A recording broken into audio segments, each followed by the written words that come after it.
Isn't that awesome? So good. We're gonna change the setup real quick.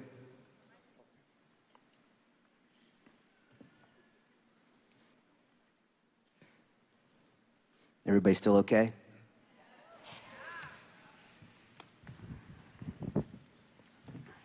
This is anointed, bro. Tell them the story. Super. You wanna tell a story? Yeah, let's tell them the story. My dad called me. My dad called me. Said, hey, I have this guitar. I said, you do? I got kind of excited. He said, yeah, do you think Brian will want it? I said, yeah, I guess, Dad, I guess. So he sent it, and it came in this old cardboard case. Yeah. Pretty messed up, and it looked pretty messed up. And I was actually there when you got it for the first time, and Brian opened it, and I think it was meant for him. He played it, and it looked It had rusty strings, and it was all dented in, but it stayed in tune. And if you're a musician and your instrument, if you're a guitar player and it actually stays in tune, you hang on to it. So it was kind of like the throw around guitar in the house for probably a year. And then I thought, well, I'll put some new strings on it. And then I just started writing with it, and every song that I've written on these albums was on this guitar. And so I put a pickup in it, and when I put a pickup in it, it was like, okay. Tell them backstory. Well, here's what's crazy. So my dad's a pastor in this little church in this little tiny town, and there was a man in his church that started going there, and he was probably in his late 80s, and he went there for years, and he was on his deathbed, and my dad went to see him as pastors do, and he said, hey, I have this, the only thing I really have of value I want you to have. And he gave it to my dad, and he, come to find out, this man was an old tent revivalist back in the 30 years, tent revivalist. Yeah, for 30 years, back like in the 50s. And he would take this little guitar from town to town in his tent, and he would sing to Jesus, and people got saved and healed and delivered as he played his guitar. And now people still get saved and healed and delivered as Brian plays that guitar. So Amen. We're pretty pumped. So hey, and we expect that tonight. So with that, can we do me a favor, and can we just stand one more time? Very last time for tonight, and welcome Brian Johnson. Thank you.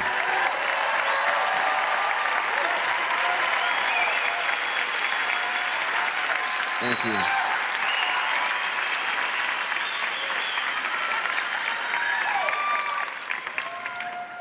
Thank you, guys. Hey, could I get just a little bit of my voice on the monitors, Chris? Just a little bit, is that possible? To get my voice on the monitor? Tell I'm a musician. There it is. Okay, now I can hear myself. I don't want to hear myself off the back wall. And pretty much anyone from the fourth row back, I can't see you, so I know you're out there, so I'm talking to you, apparently, tonight. Tonight's already been long, and this conference has really been long, but you guys, thanks for coming again. I said that the first day, but I really do mean it. Just to prep you for tonight, how many were here last year?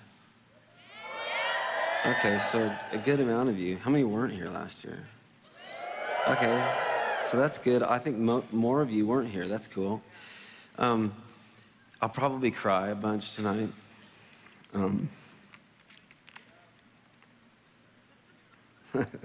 I can't really help it. There's a few things that happen and another thing to prep you for, when I cry, I can't talk, so it's fun. Just to stand up here and just have moments of silence where I'm trying not to cry, but my wife's like, just let it out. But it's an amazing thing.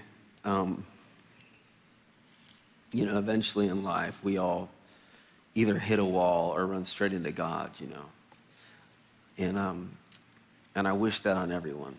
I said last year, consider to give when God becomes your only option. And I mean it, and I think there's a time in life where, you hit your head enough times to realize that God is God and we are not. And there's a melting.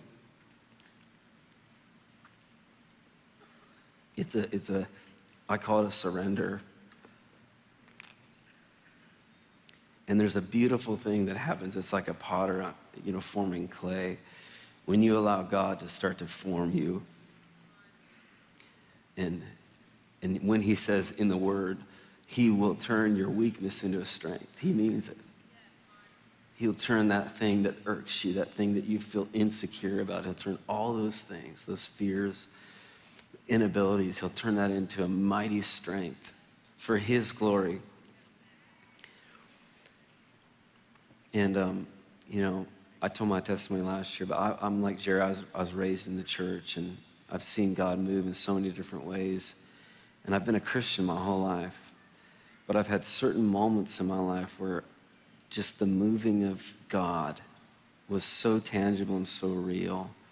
And I just wish that on everyone that can hear me tonight, everyone that can see me tonight, that the moving of God will become so real in your life that no man on this planet could tell you otherwise. And I made a post the other day on social media, and this girl commented, it was about the presence of God and how when the presence of God touches a life, that person, it's like Wes Campbell, a revivalist friend, says, it's like when God puts you on like a glove. And I said, everything changes and you're turned into like a different person. And this person comments, says, I don't know what that's like. I don't know what it's like to feel the presence of God, let alone it deal with all of my fear and insecurity and issues that I have in life. And I just started to tear up. I thought, there's a world that has not, sorry, I'm chewing on a thing. My throat's getting hoarse this week. All this screaming. There's a world out there that has never encountered, like what Johnny was talking about, the loving heart of Father God, has never felt the presence of God. They've never come face to face with God. And it's just, it breaks my heart. And never in my life have I felt more, they call it compassion for people than today. And it's not because I conjured something up, but just the Spirit of God, like the weight of him pressing on me, his compassion for people, his love for people. He wants to encounter everyone. He wants to encounter everyone on the planet with his presence. So I'm going to talk tonight about the presence of God in Psalm 73. But before I do that, I want to highlight something that I really believe in. I think it's one of the answers for our generation and for the world right now. They're going to play a promo video in a second. I know we've had a lot of this type of stuff, but this is one of those things, and I don't know how to communicate this any more than just, I did a little promo video for him, and I just kind of cried on the video, but I watched this documentary with my wife and my friend, and we were just kind of in tears the whole time, like you're watching something, you're looking over like, wow, this is intense, this is unbelievable. And it moved me so much to the point where I told these guys who made the movie, I said, me and my team I will give myself to this. We will do whatever it takes to get behind this documentary and this thing that you guys are doing, and it's The Heart of Man. How many of you have heard about The Heart of Man? Because I, for one, I've struggled with some of the things that they talked about in that movie. I've been a preacher's kid my whole life, but I've struggled, man. And I know what it's like to struggle.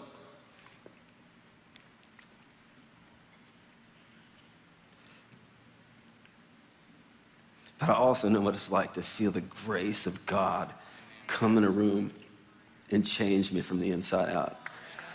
And I do believe this. I believe, and I'm not just saying this, I believe everyone needs to watch this documentary. I believe it's got keys that the church has not addressed. From A to Z, it tells the whole story about sexuality, purity, holiness, and brokenness in the heart. And it's not just for men, it's for men and women both, and for children. I believe everyone should watch this film. It wrecked me, it ruined me. I'm like, we're giving ourselves to this thing. I love these guys. Before we play it, I want to say this because there's a thing that they're going to play. The Heart of Man comes back to theaters August 17th, if you haven't seen it. How many of you saw that? Raise your hand. Some of you, okay, I'm just telling you right now, please, please, please, please, go watch this movie. I promise you. Everyone I said, go watch this movie, they came to me afterwards and they're just like, oh my word, that is the best thing ever. Seriously, go watch The Heart of Man. August 17th, October 17th, sorry. heartofmanmovie.com. Why don't you guys go ahead and play that promo right now?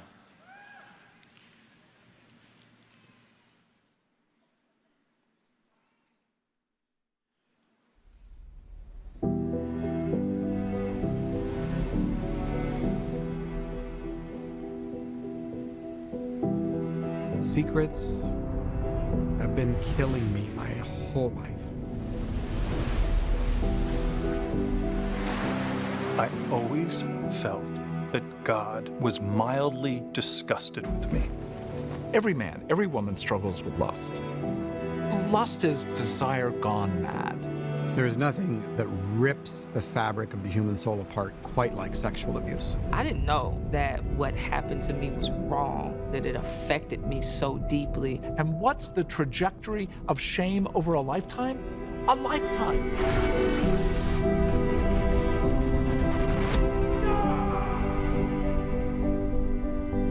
There was this unbelievable guilt and shame, and the antidote was for me to go out and have another affair.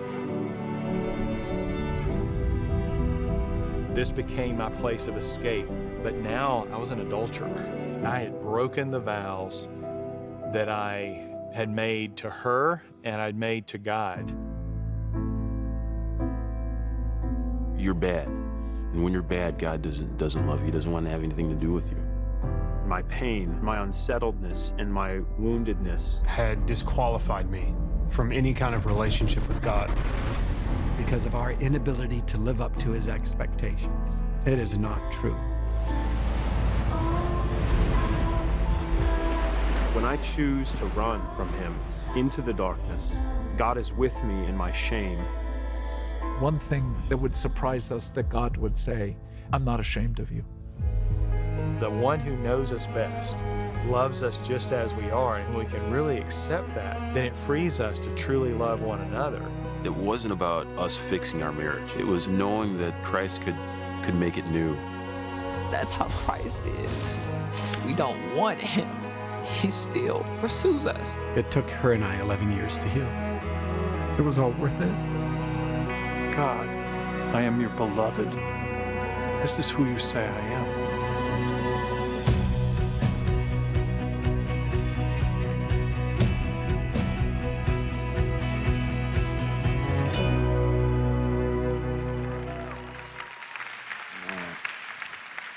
I love those guys. They've been backstage with us all week, and I just love what they're doing. And I think we're going to be taking it on the road, right? Where are you guys at? They're somewhere. Come on. I'm looking forward to that. I'm looking forward to those nights. I love when people meet God, when they encounter God, and I call it hit that wall. Boom. Before I go into my thing, I want to just there's so much that goes on to make this happen. To roll out the red carpet for all you guys and the team that we have. If you're in the room, I know a lot of them are backstage, but why don't you just raise your hand? If you're a part of the team, Bethel Music team, just raise your hand. Dom, yeah. So apparently Dom's the only one. Okay, good. He's 22, he's singles. He pretty much runs all tours and events. Is Joel in here? Joel, you should be best friend, CEO of Bethel Music. These guys work tirelessly, hours and hours and hours.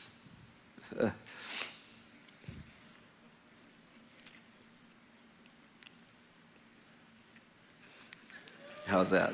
I'll give you a thumbs up. They work so hard to make all this work, and if you've been in ministry long enough to know, there's friction, there's tension, and like Johnny said today, you can't make great music without tension. And these guys are the heroes that, because of what they do, we're able to do what we do. And we wouldn't be able to do it without them. Gosh, this is crazy. Emotional. So thank you guys. One last thing. My wife and my kids, are the kids in here tonight? My kids are rock stars. They're awesome, every one of them. I love you guys. I got 4 kids, Haley, Taya, Braden, and Ryder Moses. You guys are amazing.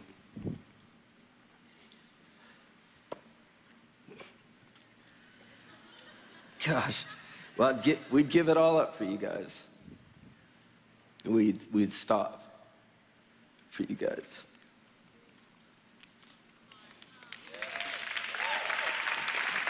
Yeah. All right, here we go. Why don't you do this? Let's pray real quick. I'm gonna make this quick tonight. We're gonna have a ministry time, and then we're gonna have a blowout finale praise time. Let's do this. Holy Spirit, I invite you tonight. It's gonna be quick, and it's gonna be deep, and I'm so thankful. The irony that I'm standing up here tonight is amazing. I'm so thankful. We welcome you.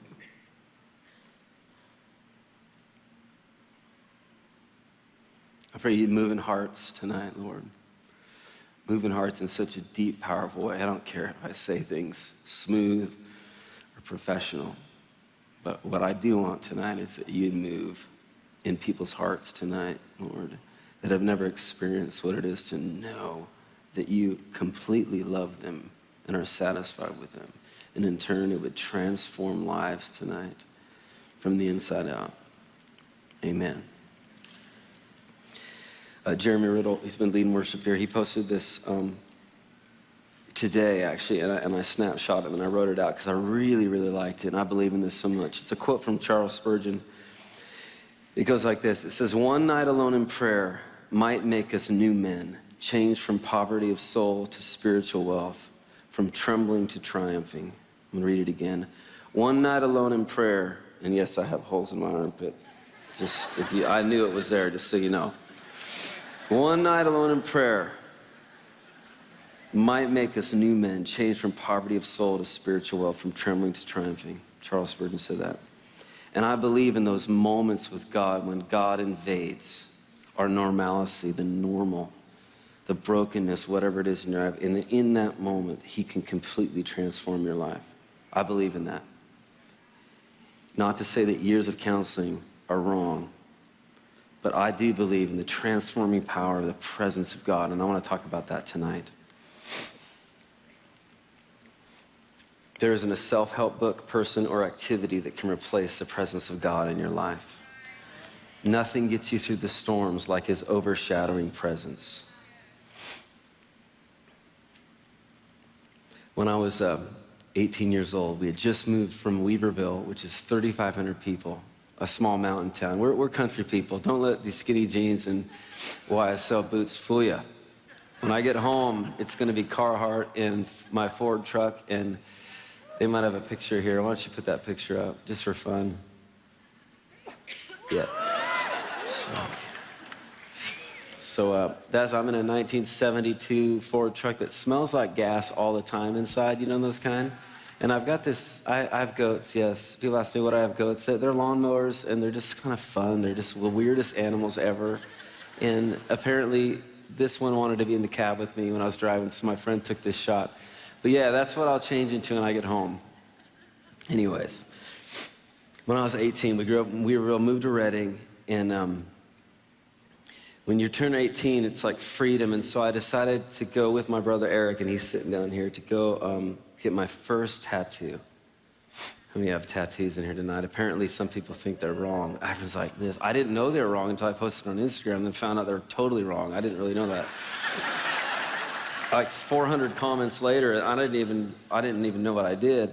So I went in to get this tattoo, and now, for a guy, our frontal lobes don't fully develop until we're around 25, so I don't know why we're allowed to do, sorry if you're 18 or younger, I just have to, Dom, I know you're 22, so you kind of fit in that category. Why we're given so much freedom to do things to ourselves that are permanent, so I thought, I'm gonna go to this tattoo place, and I'm gonna go with my brother, and I'm gonna get a tattoo. And I don't know what I'm gonna get, but I'm just itching because I'm 18 and I can get a tattoo. So we just moved to Redding, and we went to the tattoo place, and I walk up, and you walk up to the counter, and they've got all those, like, I don't know, they call it vector templates, whatever they're called. And they've got all the different things, ideas, and it's like, in my mind, I'm thinking, this is forever, but I want to get one so bad, I don't care what it is. I'm going to do it.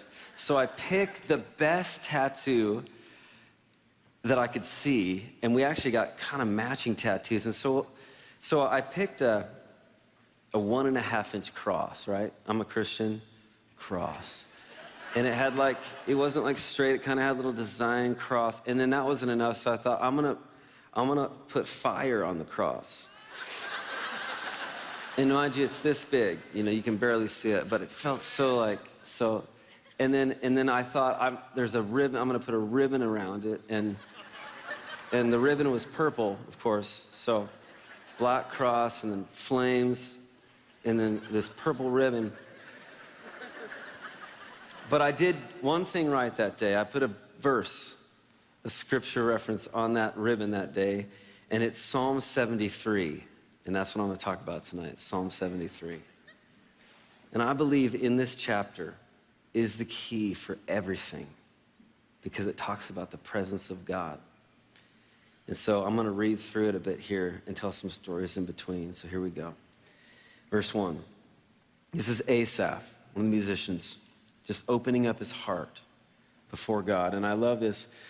You know, one of the reasons bringing Jerry up here is I really, just so you guys know, I love real and raw. I like to hear people's real story. I like to hear, I'm not impressed with just the good, just the success.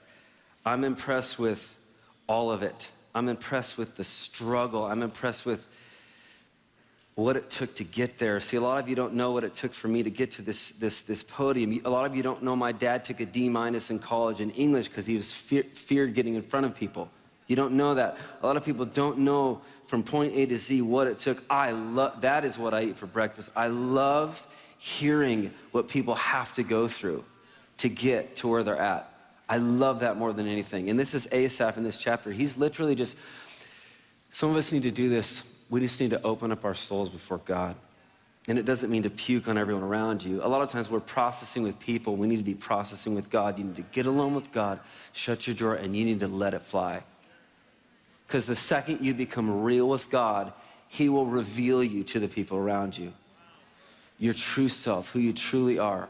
Lock that door and let it fly. Some of you have been in church too long.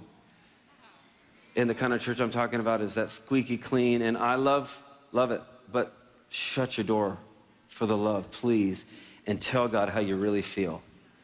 Tell God what's bothering you. You're welcome. So Asaph's doing this in this chapter, and I appreciate it so much. I love it. He says this, no one can deny it, God. This is Passion Translation version. Passion Translation. I love this version. These guys are here, we're promoting their stuff. This is the best, I love it. No one can deny it, God is really good to Israel and to all those with pure hearts, but I nearly miss seeing it for myself. And here's my story. I came so close to missing the way. I was stumbling over what I saw with the wicked. And the NIV says this, but as for me, my foot had almost slipped. I had nearly lost my foothold. Let's pause right there. And once you put up those pictures.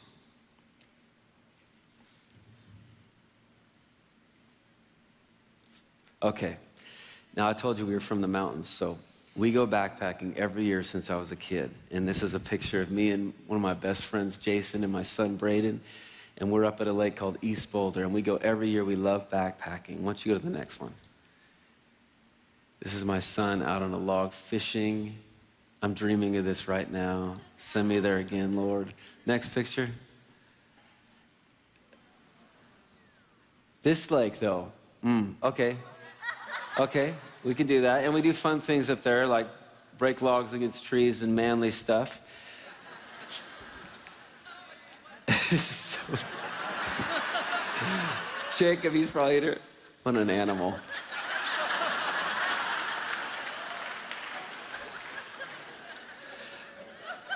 All right, put that one picture, that waterfall picture up. So It's my favorite thing, and you can ask my family, it's my favorite thing to do. I love it. It's just unbelievable being up there, and it feels like undefiled God country. It's just like, you just feel closer to God up there. And except this one year, this picture here brings back memories, not the best memories, and here's why. So this is Grizzly Lake. On the left side of this waterfall, behind there is Grizzly Lake, and it's a 9-mile hike, and you have like a 60-pound pack, and that's a long day. So we're hiking up, this is several years ago, and we get to this, as you can see, it's about maybe, 200-foot rock face. And what our leader didn't realize is way back here is where the trail veered off up and around to the lake, except he led us right to the base of these cliffs. And apparently there's another trail that you can go up, kind of scurry up this cliff to get to the lake. And so we thought, let's do that. It was a terrible idea. So what happens is we're climbing right to the left of this waterfall a ways. We're climbing literally with 60-pound packs, and we're climbing up this rock face, and there's always that one guy in the group that has to be first, has to be ahead. So he kind of jetted out in front of me as we're climbing this face. And he gets ahead of me, and I'm not exaggerating. This is a true story. We're probably 100 or 150 feet up from the base, and his foot slipped. Now you're gonna see where I'm going with this. His foot slipped, and he kicked, not a rock.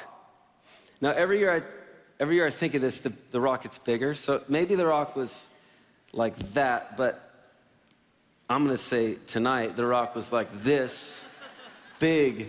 And as God is my witness, I'm looking up, and it's a cliff, and he kicks this boulder down towards me. Now, fast forward, we find out that a dog had fallen off this the day before and died.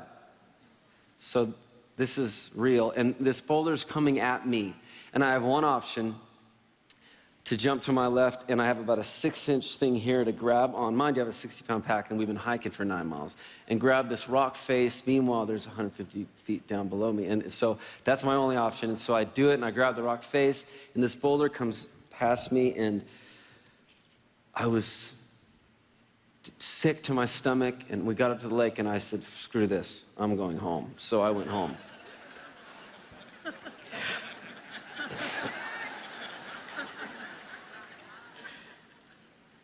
And here's what's the funny thing about this is, even lately, even a few weeks ago, I had a moment in my life where, because of someone else's foot slipping, because of watching someone else's thing, maybe their sin or their thing they said to me, or their disappointment, whatever, almost completely derailed me and caused my foot to slip. And in culture right now, you watch the news, you watch me, and you watch all around, it's like this unsettling, unstable, so much is going on. And I can promise you, if our eyes are on someone else's foot slipping, I can promise you your foot will slip. The secret is in keeping your eyes on God and in the presence of God. Let's finish reading. For when I saw the boasters with such wealth and prosperity, I became jealous over their smug security. Verse 4 and 5 says, indulging in whatever they wanted, going where they wanted, doing what they wanted, and with no care in the world, no pain, no problems. They seemed to have it made. You ever felt like that? Some of you look up here and think that, well, you're wrong. He goes on and on like this until verse 13, and then it says, have I been foolish to play by the rules? He starts questioning his commitment to God. Have I been foolish to play by the rules and keep my life pure? Someone else's issues caused him to question his life before God. Do not let people around you become that powerful and that they can steal that special thing that you have between you and God. In verse 14, it says, here I am suffering under your discipline day after day while they sail through life without a care. Skip to verse 16. And this is the key verse I've been waiting to get to. So when I tried to understand it all, I just couldn't. It was too puzzling. It was too much of a riddle to me. But then one day I was brought into the sanctuary of God, and in the light of glory, my distorted perspective vanished. But then one day I was brought into the sanctuary of God, and in the light of glory, my distorted perspective vanished. We gain heaven's perspective in the presence of the living God. We gain heaven's perspective in the presence of Jesus. And then he goes on to say, you lead me with your secret wisdom, and following you brings me into your brightness and glory. Whom have I in heaven but you? You're all I want. No one on the earth means as much to me as you. Lord, so many times I fail, I fall into disgrace, but when I trust in you, I have a strong and glorious presence protecting and anointing me. Forever, you're all I need. I love this chapter because he starts with literally, I've almost given up. And in one moment, he comes into the presence of God and it all goes away. And he ends with worship. And that's how life is supposed to be. Life's not supposed to be ignoring the stuff and fake worshiping, because that's not going to get you through the storms. When life hits you, that does not work. Recognizing it all with God, feeling it, telling God how you feel, and then getting to the point where his presence floods you. And then in that moment, from that revelation, it turns into the purest worship you could ever give him. You can't fully worship God until you receive that revelation. 2 Corinthians 4-5 says, we carry this confidence in our hearts because of our union with Christ before God, because of our union with Christ before God. Yet we don't see ourselves as capable enough to do anything in our own strength, for our true confidence flows from God's empowering presence.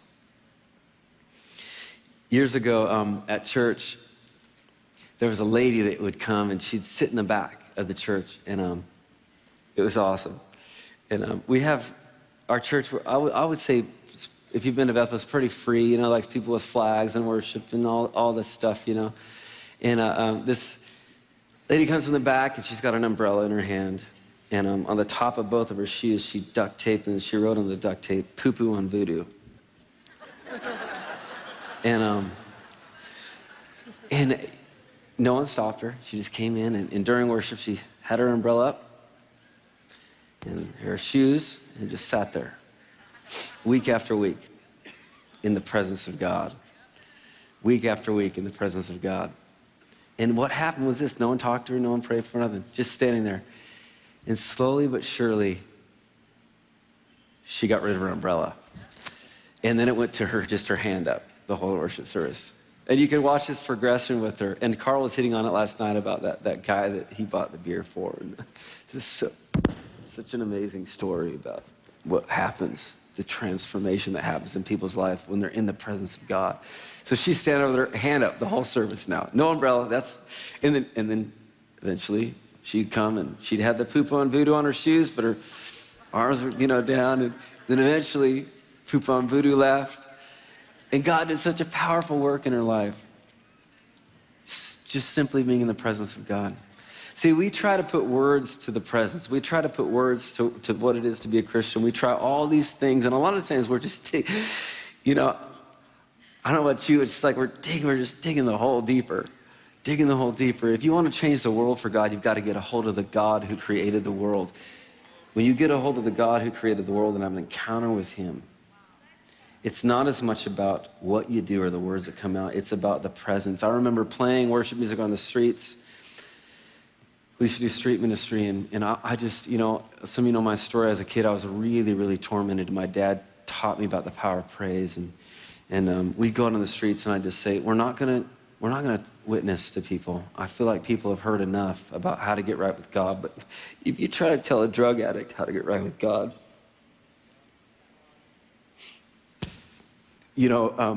most of the time it's like pouring salt in the wound.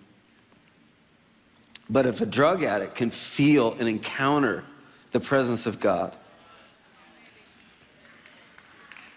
he will be changed. And I just tell him, we're just going to play, we're just going to worship. Because there's power in that. There's power in that. And it says in the Bible, when we praise him, he will come. He will inhabit the praises of his people. And we watch people come. We didn't say a word to them. And just put their drugs in the trash cans. Because they're like, what is that? What is that? That's what you want people to ask you. Maybe even before doing this. You want them to say, what is that? What is that? Who are you? What is that? When they ask that, you've got them. The presence of God, when it touches a life, you leak. Brian Simmons, one of my favorite, he's my hero. He wrote the Passion Translation. He says, we are not reformed or simply refurbished. We are made completely new by our union with Christ and the indwelling of the Holy Spirit. 2 Corinthians 5:17 says, now if anyone is enfolded into Christ, he has become an entirely new creation. All that is related to the old order has vanished. Behold, everything is fresh and new. That's a promise. Everything is fresh and new. God can take the worst cases and make them brand new. We need encounters with God's glory to change the world. Everyone in this room has a point of genius right now. Most of the time we're trying to do all that we can to find our point of genius in our lives so we feel significant. Everyone has something in them that comes alive and turns from the ordinary into the extraordinary in the presence of God. His presence is the thing that ignites the genius in you. If you look at the life of Paul, what he was doing before he had an encounter with God, what was he doing? He was persecuting Christians. He was a monster. But not because someone talked to him, because lots of people try to talk to him, but one day what happened, he's riding along on his little donkey and he gets knocked off, blinded for 3 days, and he has an encounter with God. And then what happens? He writes 8 to 13 books of the Bible because he had an encounter with God. Moses was hiding in the wilderness with fear, depressed, and what happened? God shows up to him in a burning bush, and he becomes the deliverer of Israel because of an encounter with God. The world needs an encounter of God. We owe the world an encounter with God.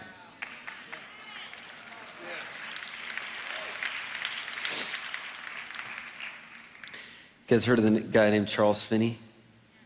I read a lot about revivalists. My dad wrote a book called Defining Moments, and he writes about Charles Finney.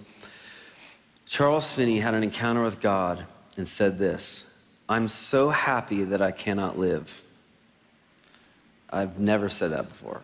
Has anyone said that before? He said, I'm so happy that I cannot live. I was so filled with love that I could not sleep. I felt that. The sense of God's presence and all that passed between God and my soul at that time, I could never describe. It led me to be perfectly trustful, perfectly calm, and I have nothing but the most perfectly kind feelings towards all the brethren that were misled and were arraying themselves against me. Can you imagine that? I don't know about you right now, but like I can't post or say anything without people crucifying me. And Charles Finney says, the presence of God came in my life, and I have nothing but the most perfectly kind feelings towards all the brethren that were misled and were arraying themselves against me. See, the key is this. The key is not trying to conjure up mind over matter, talking to yourself, writing on your mirror, you're amazing, and repeating it every day. And if you do that, that's fine. Keep doing that. It's not about mind over matter. It's literally, if you read the Bible, people had encounters with God, and then what happened? Their lives were changed. If you read the Bible, we can do nothing in and of our own strength. Nothing.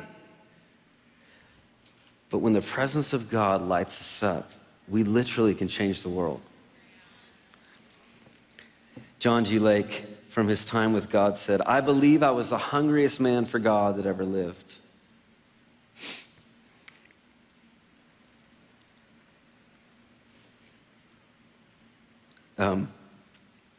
To be able to taste, to be able to experience God in a way that you can actually say that and mean it, that would be amazing. John Wesley said this, put myself wholly into thy hands. Put me to what thou will. Rank me with whom thou will. Put me to doing, put me to suffering. Let me be employed for thee or laid aside for thee, exalted for thee or trodden underfoot for thee. Let me be full, let me be empty. Let me have all things, let me have nothing. I freely and heartily resign all to thy pleasure and disposal. Now, either he's completely full of it, or he's experienced something in God that has led him to pray this. Because you don't just say this. You don't just make this up. These people encountered something of God that a lot of us have never even dreamed of. And I want to inspire you tonight that it is about the presence of God, but also that they had such a hunger and a pursuit after God. They would give up so much just going after the presence of God. It's like they had a taste of eternity.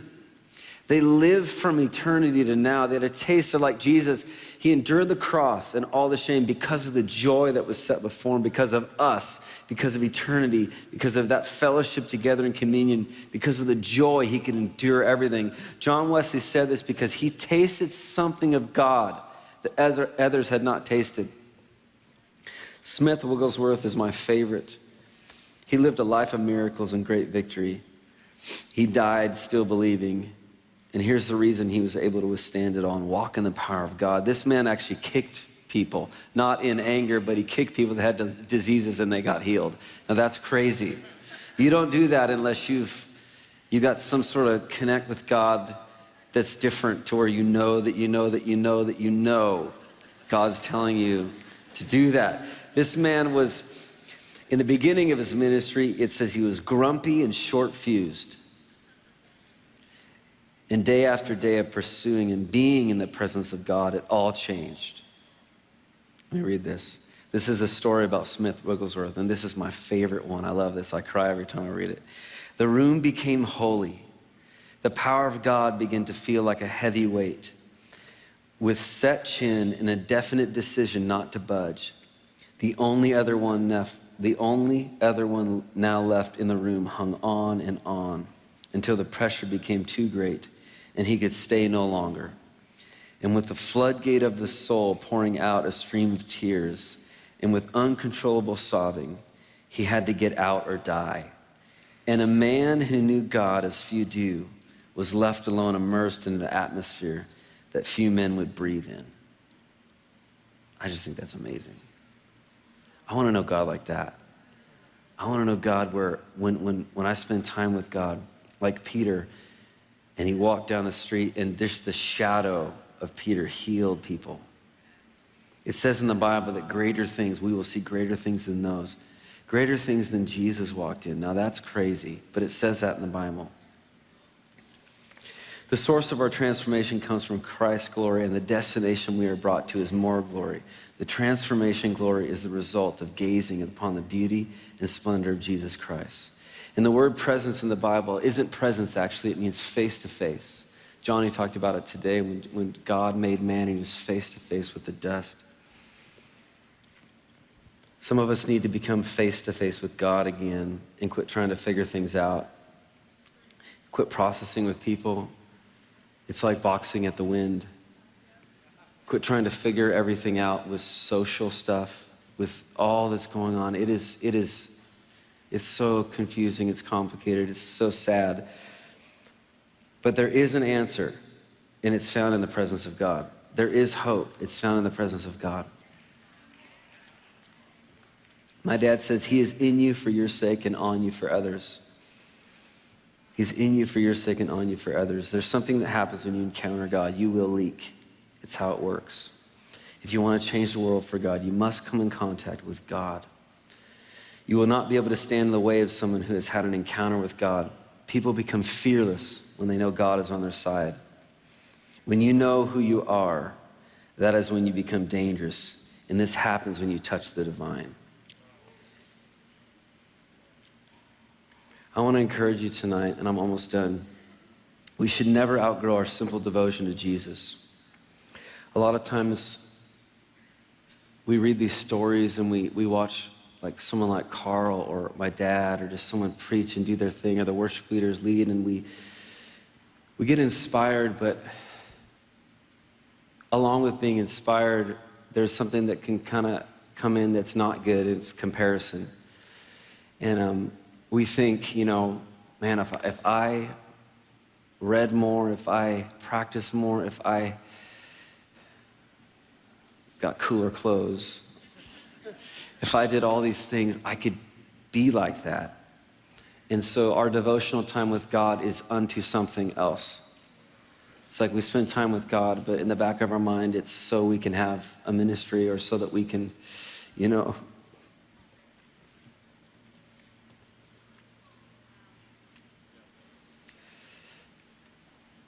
have a gift, look powerful, whatever it is, you know what I'm talking about. And sometimes that simple devotion, that moment we had an encounter with God and it was pure. And then the next day we get up and we're spending time with God and it's pure. And the next day, and eventually it starts to turn into, I'm doing it because that's what I'm supposed to do, and I'm doing it because I want to get something so I can teach people that or preach or whatever it is. And it becomes less pure along the way, but we should never outgrow the simple devotion to God. And what is simple devotion? It's that whole chapter, get before God, lay it all out every day, read, learn, walk it out, and baby steps. A lot of times we're comparing to the big, the wow, all the stuff that other people are doing, but I'm just telling you, read a verse like your life depends on it. Read that verse that says, be patient, and try to be patient that day. And that's it. Like, let's be real. Be patient. Love your neighbor. Okay, let's take one day, just one day. Just try to love your neighbor. Like we're inundated with so much information and so much amazing things, but can we just stop for a second?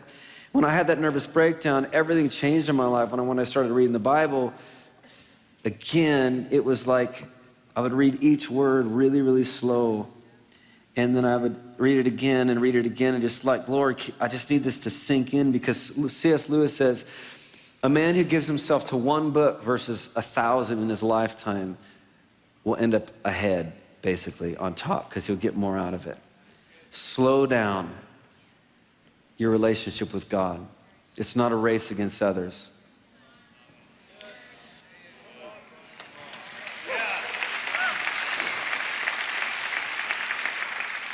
And when you reveal yourself to God, that's when the real healing begins. When you reveal yourself to God, the real you, not the fake you. When you get in the Word and you get with God, get alone with Him as if you don't have a ministry, as if you have no one in your life that you have to minister to. I say as if you're on a deserted island and you won't see another soul for the rest of your life. What does your ministry look like? What does your devotional life look like if you're on a deserted island alone? Completely different.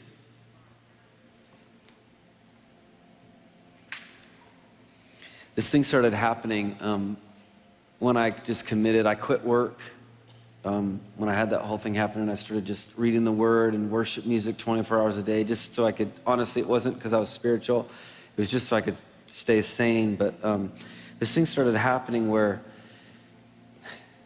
God started proving this that I'm speaking right now about. He started proving himself so faithful that what I would read was almost prepping me for what was going to happen during the day. Whether it would be a verse that it would just pop out of the page. When you're reading a verse pops out of the page and I would just hang on to it, like my life depended on it, hang on to it. And then later on that day, like something would happen that was related to that verse. And it started happening like almost daily. And just the Word became so alive and real and tangible, and not like in amazing quotes on Instagram that wowed everyone, but it was just like the simple little things became so real, and God started proving himself. And when our devotion is simple, I feel like he can entrust us with little things. And he started entrusting me with like, hey, here's a heads up. And then later on that day, I would encounter something that would normally cause me to be like really pissed or something, because I seem really mellow up here, but I can get pissed, and I normally would just like be super pissed, but because I read it in the Bible earlier, it almost prepped me for that. And God started working that into my life, just the simplicity of the Bible. And I want to encourage you that tonight. Even if you're in ministry, you know what? I'm so over. I really am. I'm so over the hustle and the bustle and in the freaking, you know, I mean, I want the gospel. I want the Bible. I want the love of God to reach the back of the room. You know, the people that their entire life, they're measuring themselves up with everyone because they're like, I don't have any big gifts or big talents that I can give to God or do for God, so therefore I don't really fit in modern day Christianity because apparently it feels like maybe you have to be like this, I don't know, superhero. That's the kind of people that I want to be able to experience what I'm talking about. And we really need to be real with this. We really need to simplify it. We need to simplify it for the addict, the person that can't get off drugs. You know, we need to simplify it for the person that time and time again struggle.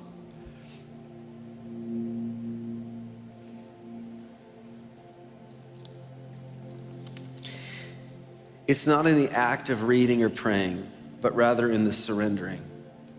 Desperate people can get over anything. And humble hearts know a side of God others will never know. There's a perspective from heaven that only a humble heart can know.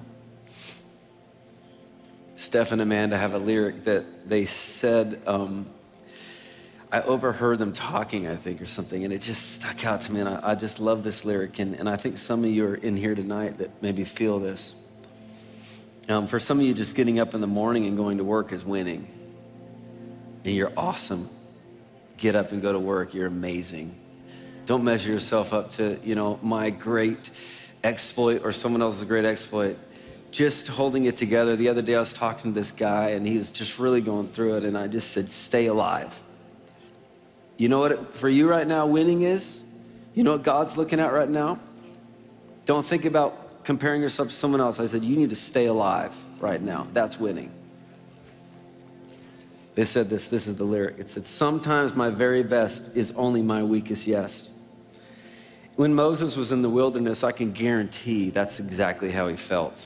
He felt like a failure. He was running for fear, and God showed up to him, and what happened? His life was changed.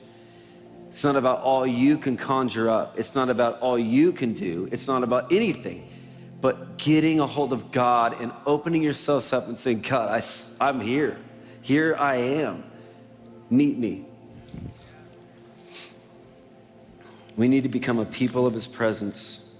And I can promise you, if you're struggling with stuff, addictions, patterns, insecurities,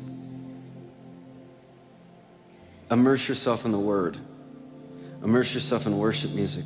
Immerse yourself in those times with God where you just say, Lord, here's what I'm dealing with. And make it a habit. And like that lady, Poo-Poo on Voodoo lady with the umbrella, through the repetition of that, just maybe you might end up like Smith Wigglesworth, who you're in a room and the presence of God becomes so strong that blind eyes open, deaf ears hear, the lame walk, the dead are raised. How? Not because you're amazing, but because the presence of God that has landed on your life has overshadowed you. And like Wes Campbell says, it's like God put you on like a glove, and your weakness has finally become a strength. Why don't you stand?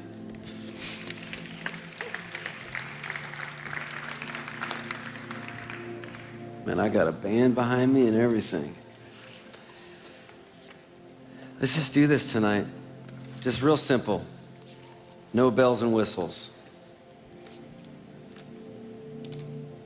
I'm not going to even make this an altar call really, as much as if anything I said tonight rang a bell in you, maybe it's you just need to say, Lord, I'm committing to a life of simple devotion again. Or, Lord, I'm going to like that poo-poo on voodoo lady, I'm gonna commit to reading my Bible every day because I've got a porn addiction. And I know that if I get in your presence, this thing's it's not gonna last. Or maybe you've got a drug addiction. Or maybe you're addicted to people. And you're with people all the time. And you need to just get alone with God. Whatever it is, I don't care. Just in this moment while the band's just kind of playing, just close your eyes and just surrender it again. Let's new surrender tonight. Lord, I surrender again.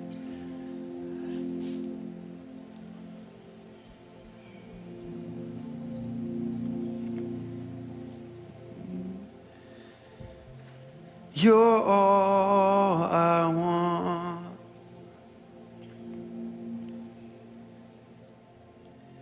You're all I've ever needed. You're all I want. You're all I want. I know that you are here. I know that you are here. Let's sing that again. You're all I want.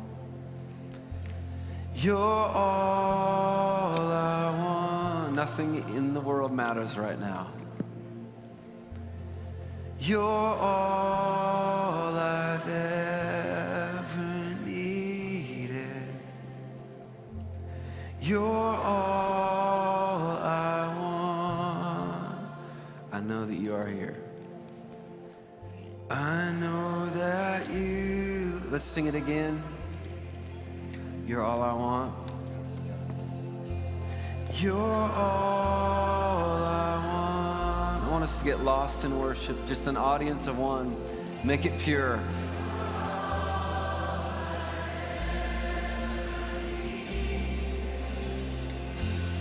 You're all I want. I know that you are near. Sing, you're all I want.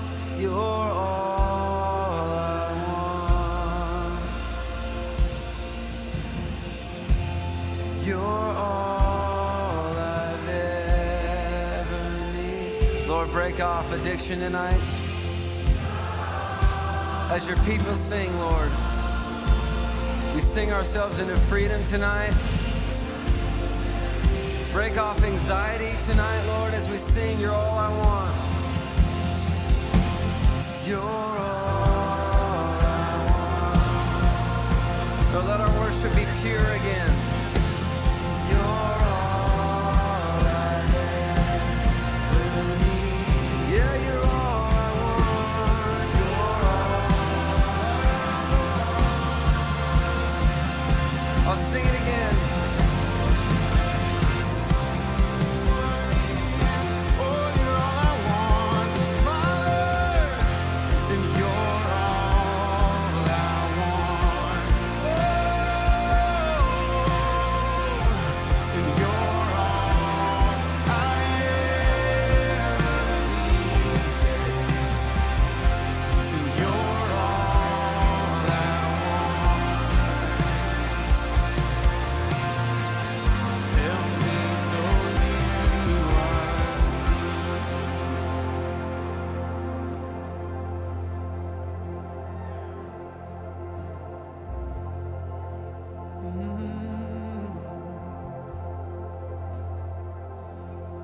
And all my life is for your glory. Father, catch me up right in your story. You can put me anywhere, I'll serve anywhere. Just put your glory in me. One last time, you're all I want. 'Cause you're all